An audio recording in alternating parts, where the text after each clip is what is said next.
Hello and welcome. Hi, I'm Dave. This tutorial is part of a beginner CSS series. I'll be using the Chrome web browser, the Visual Studio Code editor, and the live server extension for Visual Studio Code to view the web page. There are links to these tools, starter code files, and all resources in the description below.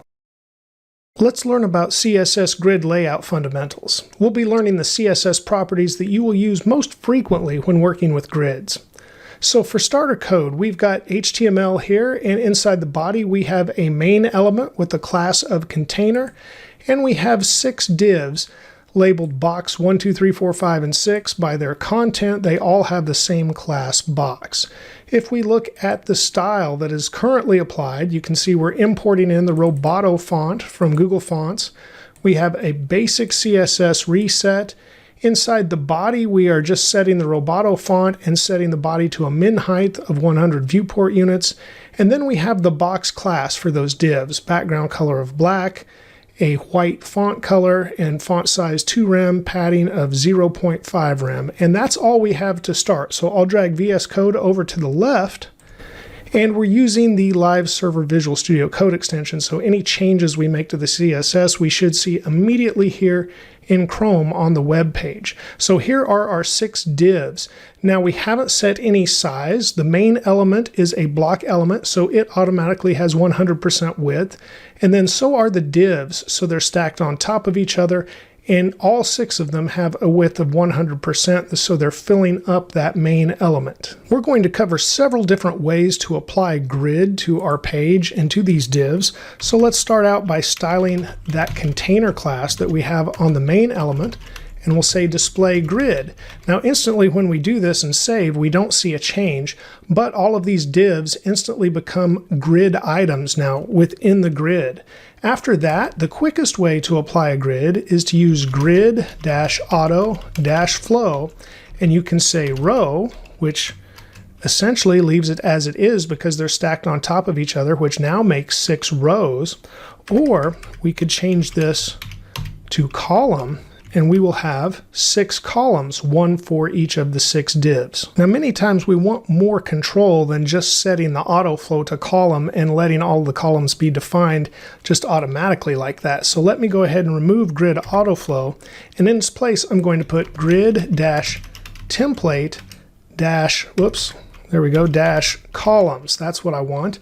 And now we can set the columns and the width of each. Now notice I'm wrapping the code, so it will wrap to the next line, but I'll say 200 pixels, then I could say 100 pixels, and then I could say 200 pixels. And when I save, we now have 3 columns, and you can see the first column is 200 pixels, the second is 100, and the third is again 200. But we don't have to use absolute values like pixels. We can use fraction units, which is a unit that's specifically used with CSS grids. So let's say we've got 2 fractions for the first column, and then 1 fraction for the second, and 1 fraction for the third. Now when we save, you can see it used all of the available space, but it made the first column twice as big as it did the second or the third column.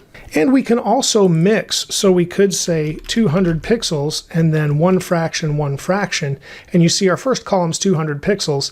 Then the next 2 columns, since they're equal, both have 1 fraction apiece, they're splitting the available width that is remaining, and so they're eating up all of that, so it still has a 100% width for the row, but the 5 and 6 here, or the 2 and 3, are much wider than what we see for the 1 and the 4. And now something very useful, instead of specifying every column, especially if many of the columns have the same value, you can use a shortcut for that. And so we're going to say repeat. I could spell repeat, and let's say we have 4 columns and each one is 1 fraction. And now when we save, you can see we have 4 equal columns, each being 1 fraction. And then when we get to the second row that is automatically created by grid, we've got 2 columns here because we only had 6 total grid items. So a grid can have empty space, and that's what we have here to the right. Now, while this value does not always have to be equal, it does have to be a pattern. So we could say, instead of just 1 fraction, let's say we start with 1 fraction, and then the next column is 2 fractions, and instead of repeating 4, let's just repeat this twice because it's going to repeat this pattern. So with this pattern, we're going to have 4 columns because we've defined 2 different columns here with the pattern. So when I save, you can see the first column is 1 fraction, the second column is twice as big, 2 fractions, the third column, again 1 fraction, and the fourth column following that pattern is twice as big with 2 fractions. Now, while we've defined our columns here, we really haven't applied anything to the rows. So everything about the rows is currently implicitly created by CSS Grid. We haven't explicitly defined anything for those rows, but let's go ahead and do that. And to do that, we'll use grid-auto-rows, and let's say 200 pixels to start out. And you can see now each row became 200 pixels tall. But once again, we're not locked into just using 200 pixels here with grid auto rows. So we could say min max, which is a function, and this lets us say the minimum first. So we'll say a minimum of, let's say 150 pixels tall, and then we'll say auto for the max, so it could allow it to be taller. So now both rows are essentially 150 pixels tall, but we have auto here. So if our container was taller, right now we've got 150 and 150, so that would be a total of 300. But if our container was taller, this auto would let it grow. So let's set a height, or let's set a min height. I like that better. Let's set a min height of 400 pixels. And save, and now you can see they got taller. They should be 200 each, so 200 height on the first row, 200 height on the second row, and that's because of this auto. But they will not get smaller than 150 pixels a piece per row. Now, while I'm giving this example of grid template rows and grid template columns, pardon me, and grid auto rows, you should know that the opposite also exists. So you could have grid template rows, and you could have grid auto columns. So I'm giving one example, and I'll let you play around with the opposite of those. Now, what else we have are gaps between the rows or between the columns. So we could define a row dash gap, and we could set that to 1em and save, and you can see we now have that gap between the rows. Likewise, there is a column dash gap, so instead we could say column gap and save, and now we have 1em as a gap between each of the columns. Now these spaces are essentially called gutters. That's the space between the cells. So it could be a column gap, a row gap, or we could just define it as gap. And as you might guess, gap combines both, and it will define the row first. So if we say row 1em, and just to show the difference, we could say 0.5em for the column and save, and you can see the column gap is smaller. So you can define each of those separately. Many times we want them all to be the same, and we just leave it all at one size. And while I've got em there, I kind of want to make that rem instead, so I know I'm going back to my default font size there. Okay, now let's look at the individual grid items, which we have applied the class of box to all of them. So let's use pseudo selectors to just select the ones we want to change. And I'll start off with the box class, and then I'll use the pseudo selector first dash child. And after first child, I'm going to set the background color first. So background color, there we go. And I'll make this blue. We can save and make sure we have selected the correct grid item, that first child. And after that, let's go ahead and define how many columns this child takes up. And this is based on the lines of the grid, which I will explain after I set this definition. So let's say grid dash column. Yeah, there we go, column. Then we say dash start, and we'll start at 1. And then we'll say grid dash column dash end, and let's end at 4. And now if I save, well, that looks way different, doesn't it? So what we have done, the first line is here on the left-hand side of the grid. The second line is here when we get to the second column. The third line is here when we get to the third column. And the fourth line is over here after the third column and before the fourth column. And so you can see we told it to start at the first line and end at the fourth line. So it really spans the first 3 columns.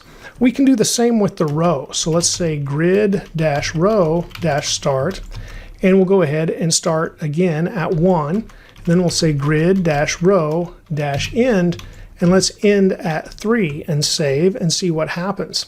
When that happens, we took up 2 rows. So the starting line was at the top, and then the second line was between the first and second row, and the third line is between the second and third row. So when we told it to stop at line 3, it stops before the third row. Now we can see this better with DevTools. So I'm going to drag our page over so it takes up the full window, and then I'm going to press Control Shift and the letter I to get to DevTools. And then I want to go to Elements, I believe. Yep. And I'm going to drag this up. And no, we don't need the console. Let's look at layout. There we go. So I don't need to drag that up. I need to bring this down. Maybe I can close that. There we go. So now we're in layout here, not styles, not computed, but layout. And we can scroll up and we can overlay the grid on our main container and look at it in the browser. So now we see this, and the lines are labeled. So you can see 1, 2, 3, 4. Likewise, at the top we have 1, and then 2, and then 3 coming down. So for the row we start at 1 and we end at 3. For the column we start at 1 and end at 4. And you can always do this in Chrome DevTools. Just make sure you open it up, go down to this second area here, and not styles, not computed, but choose layout, and then you can go to grid overlays. And there are some other things that you can apply as well. It should default to show line numbers, and that's what you definitely want when you see the overlays. Okay, with that said, I'm going to close this, going to drag our Chrome window back to the right so we can see our code. And let's apply just a little bit more to this grid. I'm going to scroll up for just a little more room, and I'm going to show you what I do instead of typing all of these out, because this gets to be a little bit much. So instead of grid column start and end and grid row start and end, I would type grid-column, and then I would specify start at the first line, then put a slash and end at the fourth. And if I save, you can see that's what happens. Likewise, I can do that with grid-row and say start at the first line, end at the third line, and save. And we're back to where we were with fewer properties, as long as you understand that these are shorthand, and this essentially is the starting number and the ending number for both of these properties. Let's go ahead and select one more of these grid items. So I'll once again use the box class, and now I'll use nth-child, and we'll select the second item. Now for the second item, we'll change the background color once again, and I'll make this one purple so it stands out. And we save, we can see that it is now up in the top right. After that, we'll come down to the next line, and let's put our grid-column, and let's say it starts at the first line but ends at the fifth, and that should make it span the entire row, or the entire container, if you will. So when I save, that made a big change right there. Then let's use grid row, say grid-row. Let's have it start at the third line and end at the fourth line. And when I save, you can see that made some changes too. Now, instead of 3 and 4 being below it, they came back up here by default in the grid. So again, that's implicit. The grid is calculating where to put everything that we do not explicitly tell it to. And now, just like Flexbox, where something that was a flex item could also be a flex container, we can do that with grid too. So we can nest a grid inside of a grid item. So I'm going to take this first child and put display and set that to grid. And now inside of that, I'm going to say align-content. And just to change it up here, I'm going to say end to begin with, and we save. And look what it did. It took the number 1 down here to the bottom. So it aligned the content to the end. As you might guess, you could choose center, and you could have start as well. So what I'm going to do is say center, And then after center, I'm also going to say justify content. And we could say for that, it could be start. And if we save, you can see that's to the left and end all the way to the right. And if we say center, it should be right in the middle. So now we have centered both vertically and horizontally. So that's how you can center with grid. But we can shorten this up by using the place content shorthand. And then we could say both properties. So we could say end and center, and I'll get rid of these other two, and you'll see what happens. The first one is the align content, so it's at the bottom, but then horizontally it's centered because that is the justify content, and this is the align content. But if we just put one value, it takes that value for both. So we can just say place content center and center anything we want to inside of a grid. So now we've looked at how you can quickly use AutoFlow to create a grid, or how you can place grid template columns and rows and then assign different starting and ending points to put the grid items basically anywhere you want them in the grid. But there is another way to set up grids too, and that is with named grid items and grid template areas. So let's do that now, but we'll continue to keep this on our page as part of the page. So I'm going to go back to the HTML and I'm going to drag Visual Studio Code back over to the full window to start out. Okay, we want to add a header element first, and it's going to have two classes. We'll give it a header class and then just an EL class for element. I'll put an H1 element inside the header, and I'll just say header for that. After that, we'll have our main element. Then we'll have an aside element that is going to have a sidebar class and also the EL class. Inside the aside element, I'm going to use an H2, and we'll just say sidebar inside this H2. We'll do much the same for the footer. So a footer element with a class of footer and a class of EL for element. And then inside of that, we'll use H2 and we'll say footer as well. So let's save our HTML, and you can see we've now outlined more of a traditional page with a header, a main area, an aside, and a footer. I'm going to jump back to the style page and drag Visual Studio Code back over to the left. And now you can see this on the page. We've got a header at the top, a sidebar, and a footer. They're not much to look at. You can just see the text, not really an outline of the elements at all. They are block elements, so they are expanding 100% across the page right now. I'm going to scroll all the way back up, and we're going to make the body element of the page a grid container. So we'll start out by saying display grid.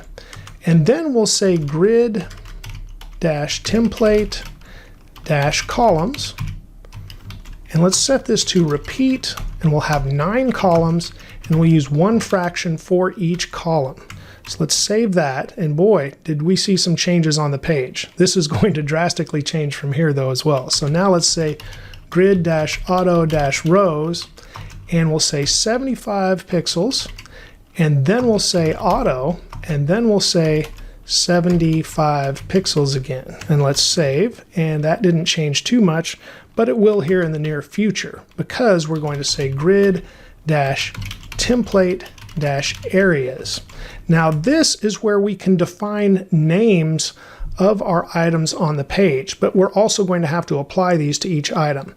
But we're going to call our header HD. So I'm going to tab in just a little bit, and this would be HD. Now we have 9 columns, and this is where we can really visualize our grid. And I may need to pull Visual Studio Code back over to get some more room, but I'm going to type HD 9 times, once for each column. So there's 2, 3, 4, 5, 6, 7, 8, 9. Yep, I'm going to go ahead and bring Visual Studio Code back over. And then once we have the full page, we'll be able to visualize this better. And then we'll come back and look at our browser afterwards. So now we've got main, which will be named MN. I'm going to use it.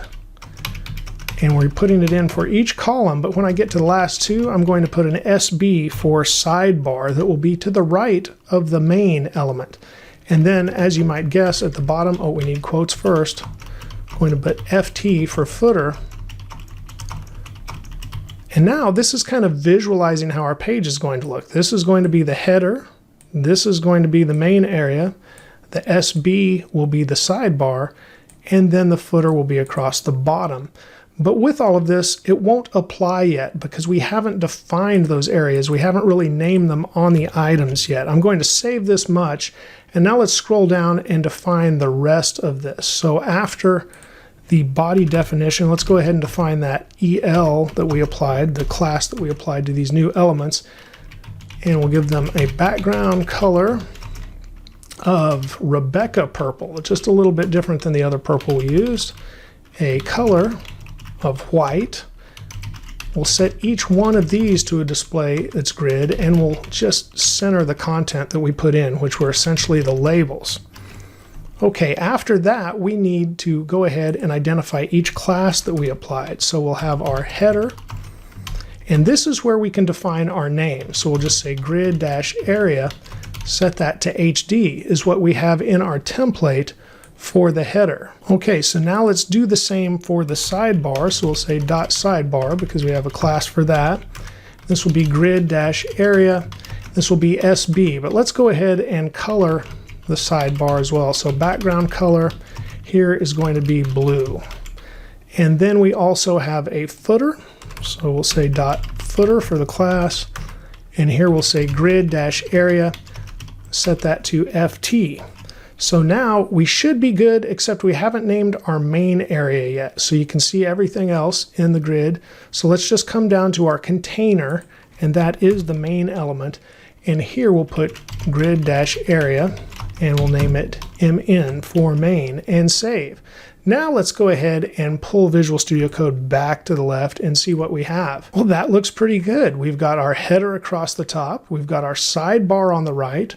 We've got our footer at the bottom, and here is our main element, the container that we were previously working with that still has our grid. So now this is a nested grid, and then inside of this nested grid, we created this grid item and made it a grid so we could center the content, so it's nested once again. I think the only thing I may want to add would be some space for our grid that's on the body. So after we've defined this, and you can see it's scrunched now with the lines wrapping, but here I'm going to put a gap, once again say 1 rem, and so now I have an error because I didn't put a semicolon at the end of our template areas, which is very easy to do. So let's save that, bring it back, and now I'll say gap and 1 rem, and now we can see this gap. Now it pushes our page down here just a little bit when we did that, so we might need to change that, resize something, but overall we've got a gap of 1 rem between the header